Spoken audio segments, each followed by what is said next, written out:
Hello guys, good afternoon. We are here in Afam Bridge na kung saan ang isa sa mga famous destination dito sa Siargao. Kasama po ating mga kaparian, ang community po ng Marikina City.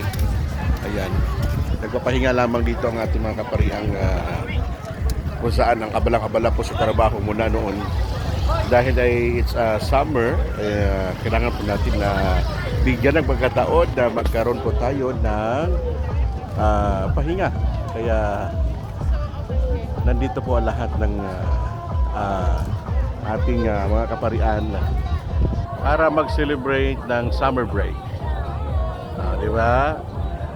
Ang ating malmakanang provincial, ayan. Oh my God, Ayan, na naman tayo. assistant. Yes. Wow, pala yung Afam Bridge. Yes, Afam Bridge.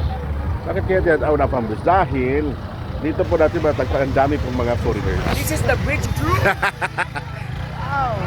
Isisit man sito kahit sa sulok man, meron pong mga foreigners.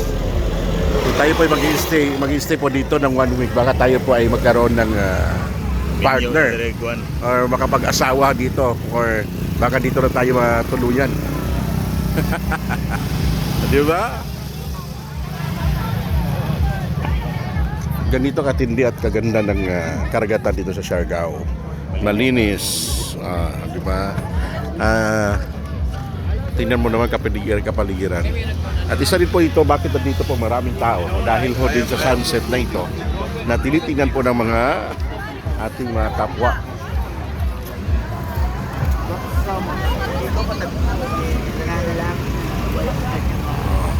Oras po natin, it's a 5:20 in the afternoon.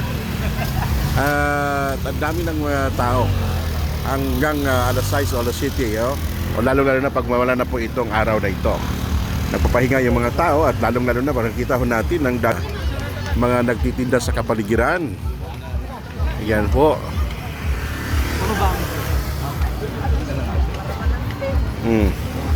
Afam ba yan?